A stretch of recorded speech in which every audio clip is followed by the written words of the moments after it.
Well, good morning. Good morning, everybody. Good morning, Ponderers, one and all. Happy Saturday. Wow, I still have a June calendar on my wall here at Pondering Central. Happy June 1st. Hey, yeah, I don't know if that's good. Well, no, that would be good because we'd be heading back into summer, which, everybody loves. So bear with me while I update my high-tech calendar system here at Pondering Central. It is the 14th of September, not of June, 2019. And I hope you're doing well. I hope you have had a good week. You've survived another one, so congratulations. Give yourself a little pat on the back for that. You have now the weekend, and I hope that you have some fun plans and some exciting plans in place. Today at Lifeway, there will be a work party for the church to try to bring things up to speed, get us ready for our grand opening celebration next month in October. And I'm going to try to get over for part of that. The challenge I have today is that I have had just what's the word? An amazingly challenging week at my hospice chaplain job. And I'm also making some, I think, good changes with my other chaplaincy. And I have got, Saturday's kind of my day to catch up with all that and do some paperwork that is necessary and update schedules and whatnot. So I'm going to try to go over for a little bit, at least to cheer on the troops. But I don't know that I'll be able to stay and do much. I'm not really handy anyway. Truthfully, they put up with me when I come and volunteer, which I've done a few times this summer along with my wife. And they usually have to go back and fix whatever I fixed, if you know what I'm saying. When things break around the house, Karen says, honey, please, I don't fix it. I love it broken. It's so much better. It's I'm used to it now, You just turn the handle the opposite way and it works. Just it's okay. Because she's afraid that if I fix it, there will be a national security disaster. Yes. So, So her feeling would be, no, just leave it. But I may go over it at least for a little bit and say hello. So that's this morning. Then I've got a bunch of busy work that you don't want to hear about, just paperwork and nonsense the rest of the day. The kids, we're watching the kids for part of the day. Shelly is away on a women's retreat. Alex has just got called into work, so we may be babysitting in the midst of all of that. And then what else? Let's see. Tomorrow, of course, we have 2 services at Lifeway. We welcome you to join us, even if you're far, far away. If you're on the other side of the planet, for heaven's sake, you can watch the live stream on our Facebook page, Lifeway Church. It's L-I-F-E, capital W-A-Y, Lifeway Church. Facebook page, you can take a look and watch it live, or you can watch it later, either on Facebook or at our website, lifewaych.com. And if you want to know more about our church, you can go there anytime, lifewaych.com, lifewaych.com, or you can call 860-436-9216, 860-436-9216 for more info, more details. So that'll be happening, of course, tomorrow, and got a couple of meetings afterward. And I don't think we have anything tonight. Karen and I are both wiped. She's had the same thing. She has had, Karen's a school psychologist. She had just a major challenging week with, when the kids go back to school, it's crazy, right? I mean, the kids have to readjust or adjust for the first time if they're new kids, kindergartners, or coming into a new classroom with a new teacher. If they've moved over the summer, which sometimes happens, now they got a new school, new everything. That's tough enough, but when you have a learning disability or some kind of other disorder as a kid, that just exacerbates it all. So as she deals with children with those kinds of disabilities and challenges, this time of year is insane. She rarely gets out of there until after 5, even though school ends at 2:30 or 3, just because she's putting out fires. But so she's worn out. She looks forward to nights like tonight and tomorrow night where she can just kind of go, just veg. So, we'll be doing some of that too.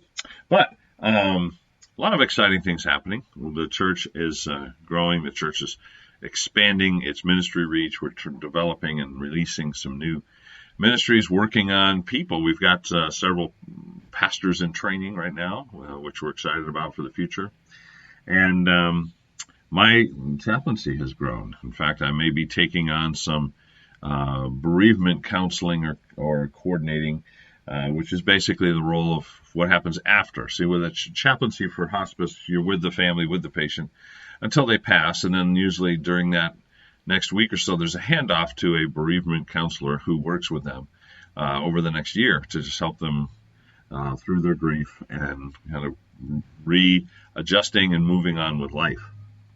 And it looks like I'm going to be taking on some of that in Greater Hartford. I've been working Greater Springfield. I'll be still up there 3 days a week at least, but I may be doing some other stuff too. So we're excited about that possibility, and it will be busy. It will be challenging. It will be a little bit hectic to add to that to the schedule, but I really look forward to that because I have always felt that as a pastor over the years, that was my role. You don't work with a family till someone dies and then see you later. Someone else has got you now.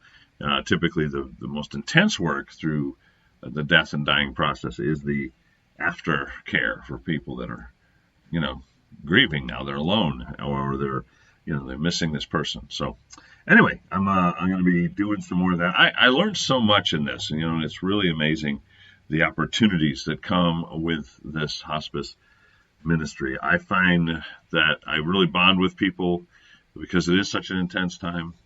I get to meet some wonderful souls. Yesterday, I almost videotaped it, but I can't for HIPAA, because of HIPAA laws. But there's an older woman I visit, and she's been more lucid recently. For a long time, she really wasn't very lucid. She'd look at you and she'd smile and she'd say, "I love you," and you say, "I love you too," and she'd say, "Well, no, I love you more." And that's about it, but she's been recently more conversant, I think they made some medication changes, and she's failing. Losing a lot of weight, very thin, but just the sweetest woman. Oh my gosh, she's adorable. And she loves to sing. So yesterday we got on a roll, she and I, sitting in the day room there, in the facility where she's housed, and we're just holding hands and singing all kinds of songs. And the funniest part is the expressions on her face, And one of the songs she wanted to sing is an old drinking song, actually. You might have heard it. "Show me the way to go home. I'm tired and I want to go to bed." You probably heard this or sung it when you were a kid. "I had a little drink about an hour ago, and it went straight to my head. Bum, ba-dum, bum. Show me the way to go home." But when she would sing it, that's not that the second part of it is, "No matter where I roam, through turf or something or foam," I forget how it goes, "you'll always find me singing this song. Show me the way to go home." Well, anyway, whenever she would say home, she would say, "Show me the way to go home. I'm tired and I want to go to bed." And she would lean forward like that. And we both started doing it. And one of the aides in the nursing home came in, and she was just cracking up, And so we said we're going to go on the road. We're going to Broadway. We're Broadway, Vegas, the whole thing. We're doing the whole circuit, she and I. But it's just so sweet. Oh my gosh. So I asked her if I could adopt her. She said yes. So I have another adopted mother now. But yeah, those little precious moments are that's what keeps it all motivating and exciting in a sense, because you just get to meet some sweet people. And even when people are, losing someone and there's all that emotion, just to be able to come around, put an arm around their shoulder. I find too that at that time, people are more receptive to prayer, to words of encouragement, faith, spiritual things. Sadly, we are, as human beings, and certainly as a culture, we are now predisposed to reject things of God. And I think this is good for us to realize and remember, even as believers and Christians, those of us who are. We think, once we've crossed that line of faith, well, now, of course, we're right there. We're like this with God, whatever He says, we're in, we're on board, right? He says jump, we say how high, right? We get a ladder, and higher, Lord? Sure. And it should be that way, but the reality is that we are vulnerable to the influence of the enemy and the culture around us, and even the, how dare I say, corrupted Christian culture, which is definitely a very powerful reality in our world, that basically tells us that it's all about us. That the whole reason for our faith and everything else is that we, or me personally, we would be saved, we would be secure, we'd be close to God, we'd be happy, we'd be able to spend eternity with Him and with those we care about, we'd be able to sing all day long and rejoice, and it'll be wonderful, no death, no pain, no loss, and that's all true. However, the idea that the purpose of the gospel is for me, Joel Rissinger, to get saved and have all these goodies that come with it misses the boat in terms of what gave me that salvation to begin with, which is the sacrifice of Christ, the grace of God demonstrated through the cross and the empty tomb, right? So my point is that we lose the whole idea of sacrificial living. The truth that, as Jesus said, give and it will be given to you, full measure, pressed down, shaken together, overflowing, gets lost, blown away in the culture, to where it really is just, it's about me. I got to get my goodies, man.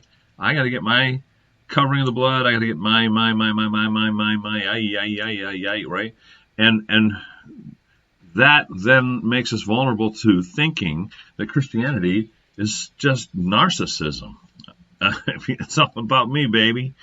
And that's certainly our world. And if we're narcissistic in any way, shape, or form, then what God tells us to do, especially the things that might be challenging, that might mean changing, that might mean sacrificing, that might mean giving, that might mean putting away something we like or adding on something we don't like to do or want to be a part of, those things get pushed aside. They don't get preached. They don't get talked about, and we certainly don't do them.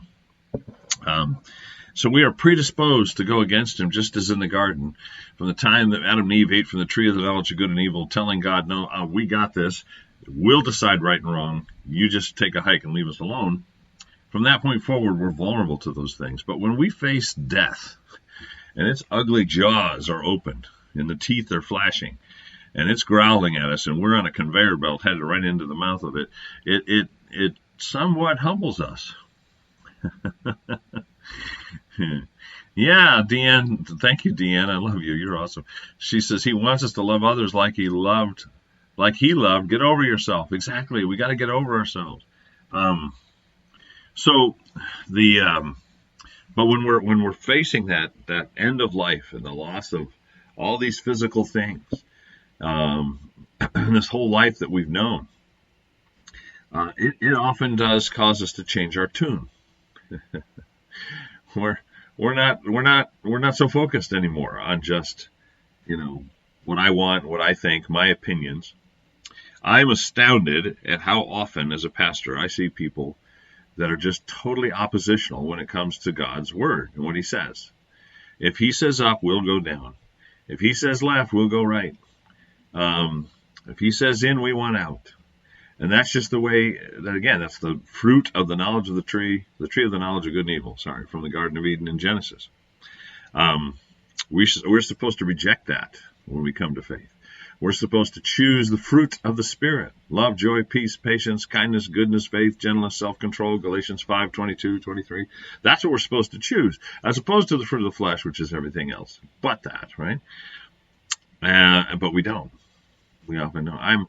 I would say most of my pastoral care and counseling with people, when you boil it all down, comes down to trying to help people see that they've taken a huge chunk, a huge bite out of a piece of fruit from the tree of the knowledge of good and evil, and they've spit out what God offered them in the tree of life, the fruit of the Spirit, and they need to do just the opposite. And if they would do the opposite, it's not that life will be perfect. This life, the flesh, always breaks down. It is appointed unto man once to die. We're all going to die. We're all going to face things that aren't pleasant, aren't good. We live in a fallen world. We accept that, right? But the chances of us getting through it with flying colors, as we say, having not just survival, but to actually thrive through all that, the chances of having a better marriage, a better family, better and more consistent success in our work life, in our finances, being sexually fulfilled, having the things that God has intended for us are obviously much higher when we follow his word and what he says. But our predisposition is to say, oh, no, whoa. Oh, Lord, you're asking me to tithe? Give 10% of my gross income as a starting point? Are you out of your... God, come on. This is 2019. I mean, we have taxes and stuff. Where God says, I want you to share your faith. Oh, well, you want me to be a Bible-thumping redneck wacko? What do you think? Man, I'm going to lose all my friends? I might get fired. I'm not going to do that. God says, he wants you to forgive. Well, I can't forgive that. Did you see what that guy did? I got to forgive that.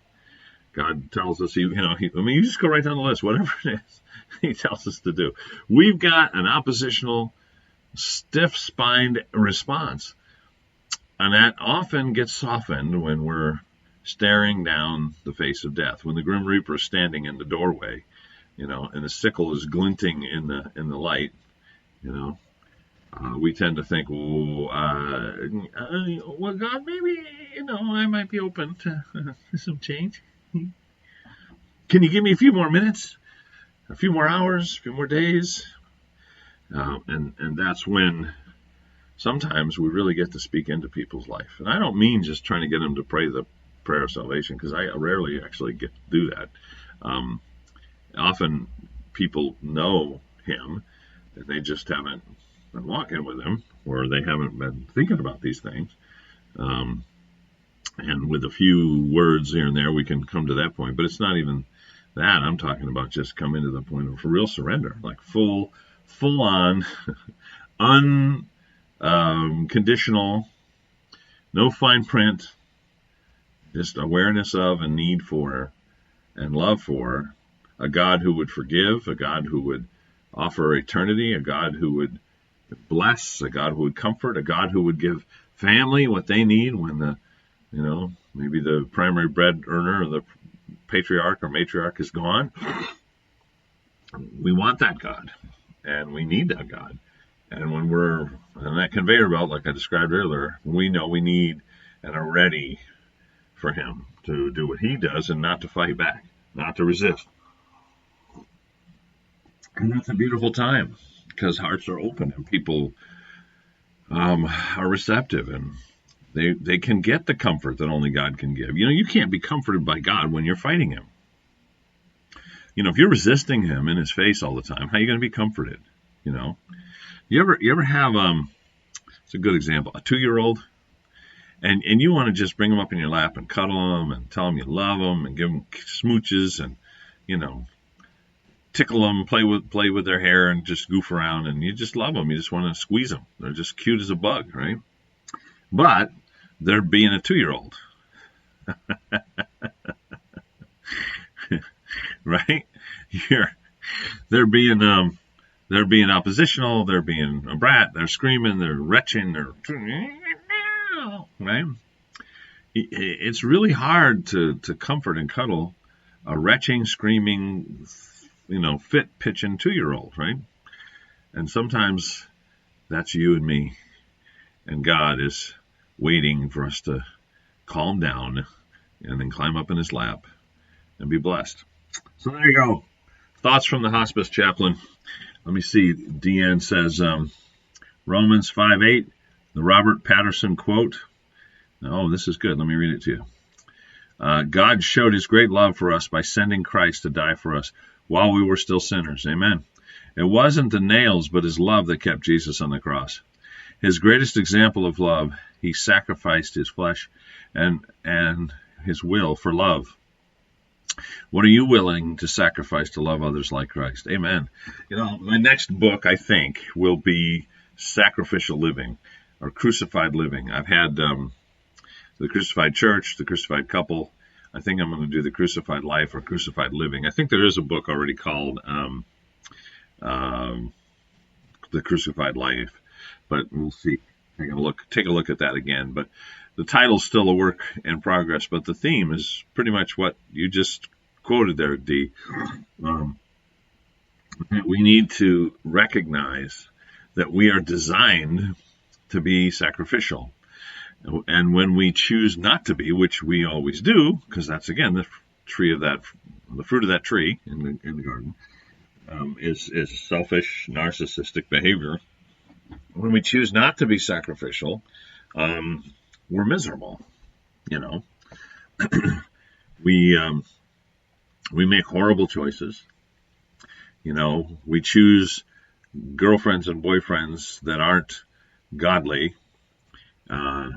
We end up in situations where we've got kids and we're married to someone that's now fighting against us if we do have faith. Going to church, being part of a church, doing any kind of service, certainly not giving money. We are in resistance to that person now, and we've got this mess. But if we had chosen, assuming we were saved when we got married, for example, to not be unequally yoked, we wouldn't probably have the same kind of situation. We get into those such things. We get into financial problems. We get into all kinds of things because we don't want to listen to him. We don't want to live his way. And when we live to give and sacrifice, and we're willing to say, okay, God, I trust you. If I lay down my life for this person over here, I spend time with them, I help them, I say I'm sorry, even though I'm really mad still. When I do these things, God fills in the gaps. We're not looking to human beings to give us peace and comfort. We're looking to God, the giver of every good and perfect gift, right?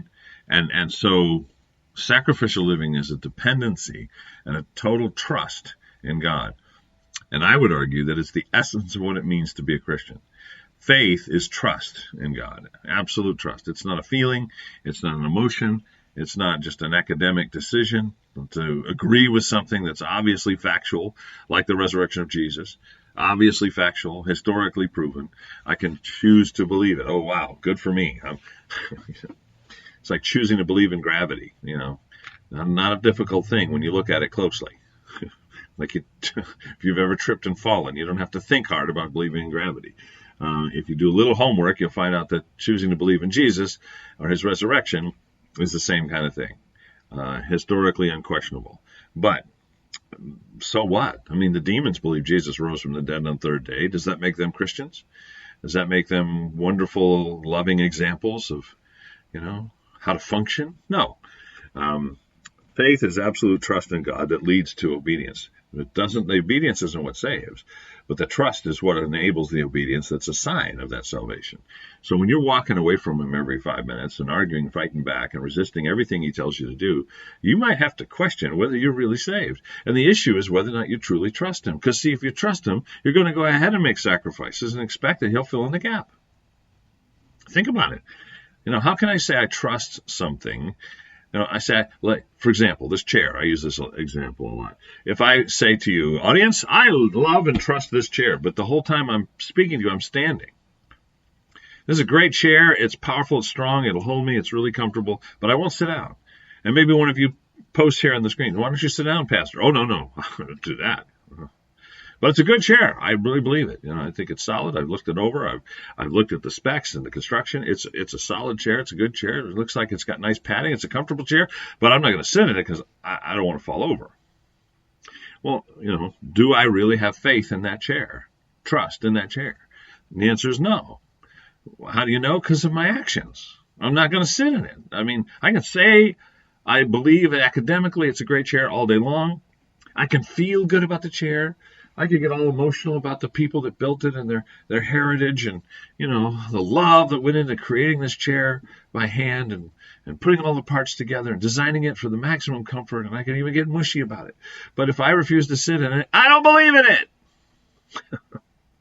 So when people say, I believe, I know Jesus, yeah, Jesus, hallelujah, but their lives don't change, they aren't willing to do anything he asks them to do, or stop doing things he asks them to stop doing, they don't believe. They don't have trust, as in the biblical sense of faith, biblical definition. And so what we're getting down to is I trust that if I do the things that are hard, or I stop doing something that I really want to do, if I trust him enough to sacrifice for others, I'm believing he's going to take care of me. I'm believing that when he says give, it'll be given to you, he meant it. I'm believing, right, that he tells us if we seek first the kingdom of God and his righteousness, Matthew 6:33, all these things will be added to us. He wasn't joking around. He wasn't going, yeah, let's see if they believe this one. Watch this, angels. Hey, guess what, guys? Whoa! And then, we all try it and fail, and he's laughing. That's not God. That's the enemy.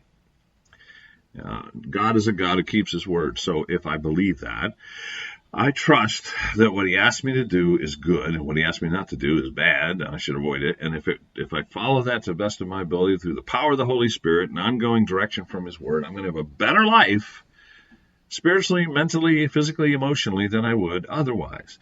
And I would argue that many Western Christians do not believe what I just said. And the evidence, as my grandma used to say, the proof is in the pudding, baby. So we need to make sure we get a hold on that, and I think we shouldn't wait till we're terminally ill and we have 2 weeks left to live and we have the hospice chaplain standing by our bed to figure it out, because we could have so much more out of this life. Really, so many more blessings, so many more opportunities, so much, better relationship. I mean, the list goes on and on. And there you go. There's my rant for the day. Fred says, good morning, PJ from sunny New Hampshire. Oh, you're up in New Hampshire. Wow, Fred, I thought you'd be down here today. Well, it's great that you're having a little getaway. I hope it's enjoyable. Ed says, good morning, Ponderers. Happy Saturday. Back at you there, Ed. We have listeners and viewers here on Pondering from Sea to Shining Sea. And I should have done this long ago, so let me do it now. Hey, if you're watching for the first time or listening to our podcast, welcome aboard. We love you. This is a show where we ponder things, we think them through, and we talk about them. As you can tell already, if you've been listening today, we don't have any holds barred. We do talk about everything. Money, sex, politics, whatever. We do so from an unabashedly, unashamedly, unapologetically Christian perspective. And we do it every Saturday morning from 8 to 9 a.m. Eastern Standard Time. But you can watch it at any podcast venue you choose, because we're on all of them pretty much now. You can watch us on Facebook, the video, and see my handsome mug. I meant this, not this. Let's see. You can comment on the Facebook live stream. That's the Pondering Radio page of Facebook, by the way, if you're listening. Pondering Radio page. You can call us, 860-500-7163, and leave a message, 24/7, 365. We do listen to those. If you have some comment, we might even share it on the air if you wish. 860-500-7163. And you can email ponderingradio@gmail.com if you're back into the ancient, archaic days of email. It's really moving away, isn't it? People are moving away from email. We moved away from phones, except for cell phone. Landlines, no, we don't do that anymore. And people don't like to call. We had email that was really cool, but now, not so much. And texting is the thing. Everybody wants to text everything.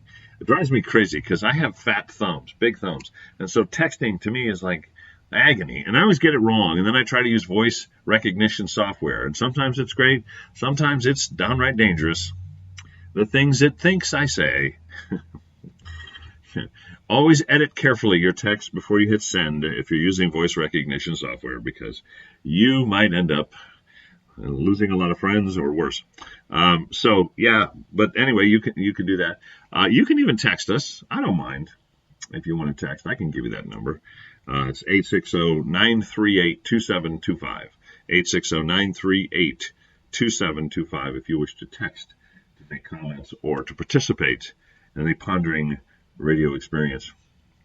Another little bit of news you can pray about. We are still in, well, I shouldn't say we're in discussions because it hasn't happened. We keep playing tag with the idea, but let me just say there's a possibility that's still afloat with regard to this program being a weekly program on a very wide-reaching radio station here in Connecticut every Saturday morning, and then maybe expanding from there. So we don't know.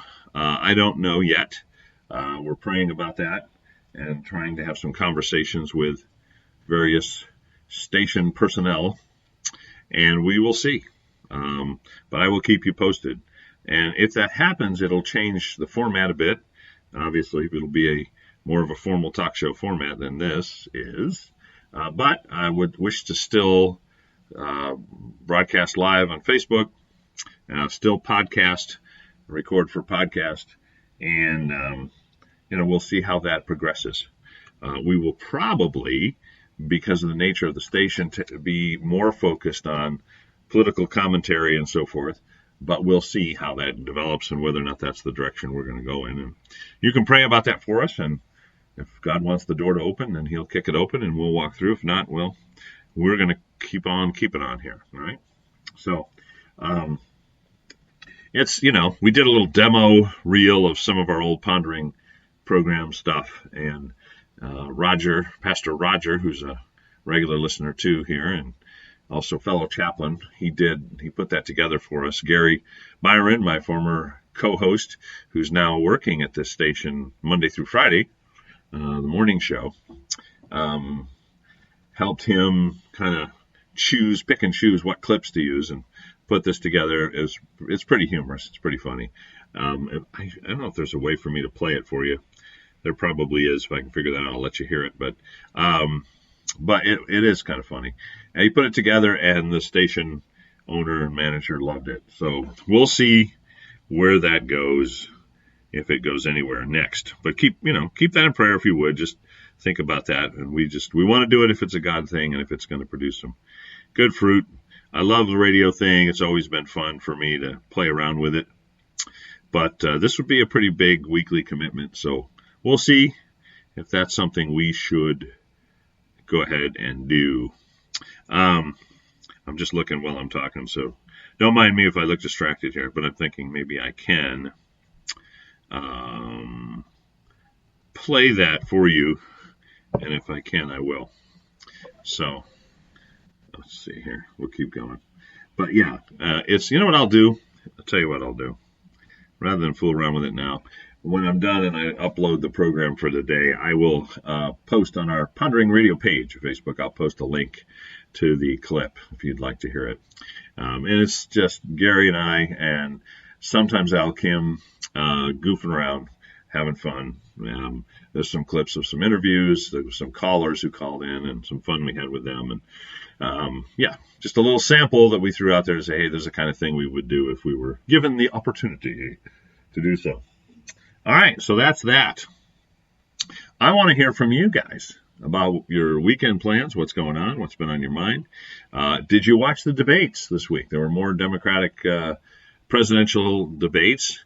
I did not, I will confess. I heard clips and commentary for 2 or 3 days about them, but I did not watch them because to me that's kind of akin to Chinese water torture, I think. I would rather be on the rack and have bamboo shoots rammed up my finger and toenails at the same time, I think. I've never tried that, but I'm suspecting it would be more enjoyable than watching those debates. And what I heard from the debates is just astounding. I want to address one thing that you might be surprised to hear from a pastor. Of course, not with a pastor wearing a Cabela's hat, probably. You wouldn't be surprised to hear from him. But maybe you would. I don't know.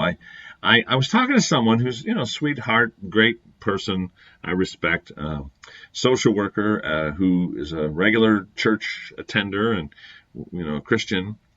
And she said something to me the other day, and I didn't engage because it wasn't an appropriate time and place, but she said, I don't care what you are, what you do, where you are, you don't need an AK-47. There's no need to have an AK-47. And there are a lot of Christians who would take that position. And as the president even debates and considers different gun control measures in response to the latest horrific murders and shootings that have occurred, There are many Christians saying, yeah, you know what, we need to stop this. The only way to stop this is get rid of these guns. And so let's just, and yeah, no, I mean, okay, you want a shotgun for hunting, fine. You want a target pistol, okay. But you don't need to be carrying around this and that. And you don't need an AK-47. And guns are bad, bad, bad. And I think it's important for us to go back historically. I saw a bumper sticker, too, the other day. This illustrates sort of part of what I want to say. It said, you have a right to bear a flintlock. And if you don't know what that means, he's basically saying that the time the Constitution was written, and the Bill of Rights specifically, arms were flintlock rifles that weren't even, they didn't have rifle boring in the barrels, and so they were barely accurate. And when you shot it, the bullet kind of went, you know, if you're really lucky, you might hit something. And he's saying, yeah, that's what you have a right to, because that's what was around when they wrote that, and that's what they meant. And so anything beyond that, you know, you don't need it, you shouldn't have it, we're going to confiscate it. And I think it's good for us as Christians to consider, is that a biblical Christian position or not? I mean, I really think we need to face things like that. Sometimes we think that's separate. Well, there's church over here, and again, this is a political or practical societal issue over here, sociological issue over here. There the twain should meet. On this show, no way. What we believe needs to inform and determine all that we do and say. So the question is it a biblical position to say that we should be able to have any kind of weapon really that we want to have in our home? Or is it more biblical to say, oh, we don't need assault rifles, or we don't need handguns, or we don't, and I hope everybody recognizes, liberal and conservative alike, that once you start confiscating things, there's no limit. I mean, it is not going to stop with AK-47s. Anyone on either side of the aisle that believes that is naive. Historically, every time there's been a confiscation of any kind of weapon, it never stops. They go till there's nothing left. Until the only people that have weapons are the military and maybe the police. In fact, in communist China, not even the police get to carry weapons. So the idea that it's going to stop with AK-47s or assault rifles, and of course, most people on the planet don't even know what an assault rifle is or how you define that, how you would differentiate between that and a hunting rifle. They have no idea, which makes confiscation easier, by the way, because they really don't, no one understands what the difference is. But putting it all aside, is it more biblical to say, take them away, all of them, or to say, no, people should have the right, if, again, they have the right credentialing or licensure, etc., they should have the right to have any of those things. And is my friend right when she says, no matter who you are, you don't need an AK-47? Okay, practically speaking, is that true? I want to talk about that for a minute. Fred says, in Concord, New Hampshire now, thinking about a motorcycle ride to the shore and a ride up the shoreline to Portland. Ooh, nice, Fred. That sounds like fun. Good luck, man. I think it's a decent day. It's a little cloudy. Hopefully it won't get rain. So where do I come down on that issue? You probably know, but why do I come down on that issue? Well, let's start with the idea that, you know, it's okay for Christians to have weapons. When Jesus commissioned the disciples at the end of his ministry, as he was about to be arrested, crucified, etc., he said, now go sell your coat or whatever you need to and get a sword. The first time he sent them out, he didn't have them take swords with them. But now he's telling them to go ahead and take them. And scholars debate this. Why? Why would he do that? And you know, some even say, well, it wasn't a sword for self-defense. It was a sword for hunting. You know, well, do a little homework. There weren't swords for, you didn't hunt with swords. Okay. Bows and arrows, perhaps. Spears, perhaps, but not swords. The sword was a purely weapon designed for human combat. So the idea that he would tell him to take a sword because he wanted him to chop wood or something misses the boat in the context completely. So why would Jesus tell him to? Why didn't he before? Well, the argument as to why he didn't before is probably to do with the fact that he's with them and supernaturally they have protection. You say, well, he could give supernatural protection later. Yes, he could, but he's also giving them responsibility for carrying on the gospel, help building the church, being his hands and feet. And he's apparently allowing them to defend themselves in the process, as opposed to strictly just relying on him in the flesh to be with them to defend them. And if Jesus told them that and felt that, then why would it be wrong for us to have the same mindset?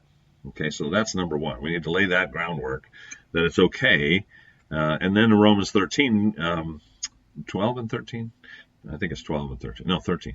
13, he tells the church, Paul does, under the inspiration of the Holy Spirit, that the authorities carry weapons and power on God's behalf. And so certainly Christian police officers, military officials, our army rank and file are able to use weapons to defend the innocent, protect the country, etc., etc. And God blesses that, and Paul makes that crystal clear. So the idea that weapons are bad or that Christians can't carry one, even in the service of the military or police or first responders, whatever, that's bogus biblically, completely. And of course, we have the Old Testament examples where everybody carried a sword and they fought, tooth and nail to forward the cause and move in and take territory God had ordained for them to take. So the idea that weapons are bad, they all have to go, that they're not Christian, that Jesus was a pacifist. He was a pacifist in his own life, and own sense. Example, when it came to the end, it was time for him to die.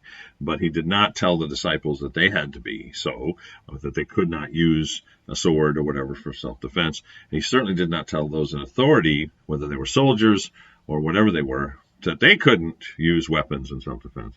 So we need to establish biblically the groundwork that weapons are not evil and bad and the Christians can't have them. I think that's pretty crystal clear in Scripture. All right, so then the question becomes, which weapons, right? Is it only shotguns that you can have, or flintlocks, because that's what they had in the 1700s when the Bill of Rights was written? That's ridiculous, isn't it? I mean, if you want to use that argument, then it would only be okay to have a sword. If some guy's in your yard with an AK-47, shooting at your children, you can only take a sword and run at him, and take 3 steps and get dropped like a bad habit, right? That's not the intent of those verses.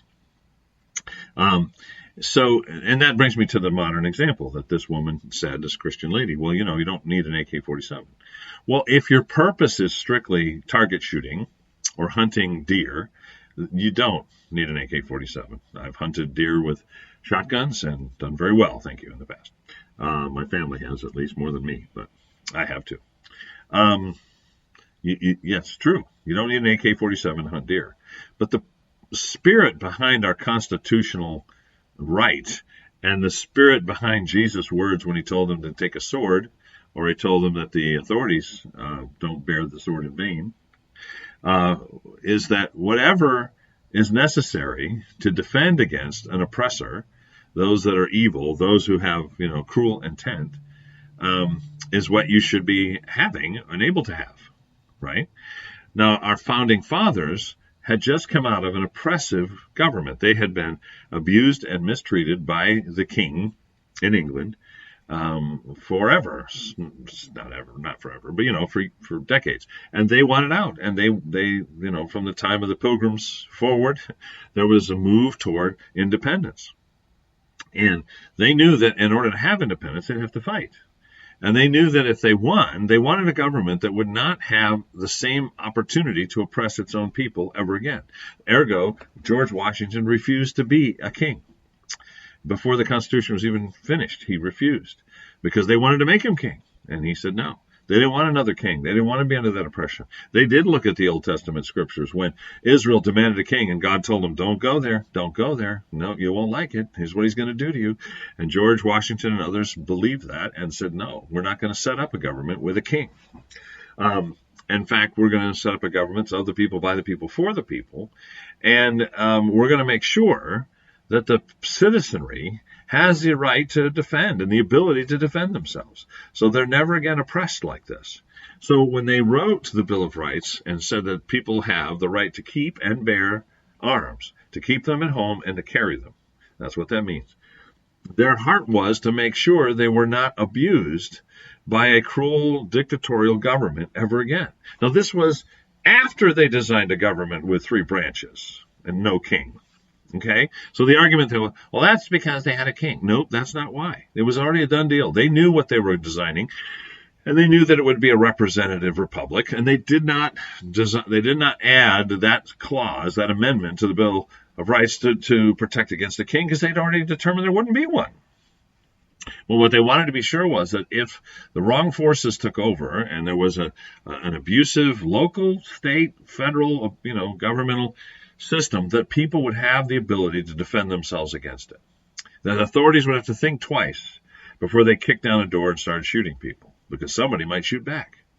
And so whether we're talking about a government, an evil government, or a murderer, a robber, or just a nut job, here's the question that I would ask to those who agree with my friend who says, well, no matter what, you don't need an AK-47.